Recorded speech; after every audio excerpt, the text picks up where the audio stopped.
Hello મિત્રો, જય શ્રી કૃષ્ણ। આજે આપણે બનાવીશું રાજગરાનો શીરો।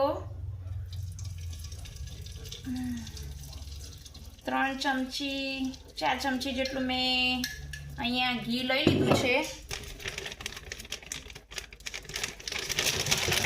પછી રાજગરાનો લોટ છે એ મેં લઈ લીધો છે।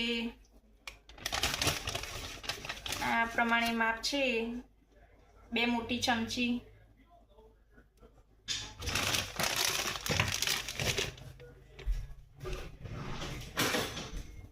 પછી એને આવી રીતે ધીમે ધીમે શેકતા રહેવાનું।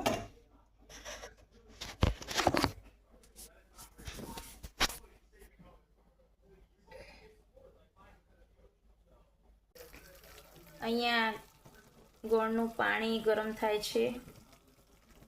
પછી આ રીતે લોટ થોડો ફૂલી જાય અને થોડી સ્મેલ આવે, સરસ સુગંધ આવે, પછી એમાં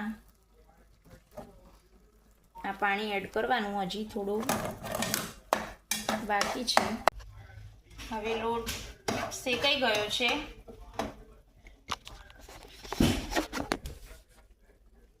સરસ શેકાઈ ગયો છે। પછી આ રીતે પાણી એડ કરી દેવાનું, ગોળનું પાણી એડ કરી દેવાનું। ગોળનું પાણી એડ કર્યા પછી આ રીતે ઢાંકણ ઢાંકી દેવાનું અને 5 મિનિટ સીજવા દેવાનો શીરો। તો હવે સરસ મજાનો શીરો રેડી થઈ ગયો છે રાજગરાનો। તો મિત્રો, ફરીથી મળીશું નવા વિડીયો સાથે। જય માતાજી, જય શ્રી કૃષ્ણ।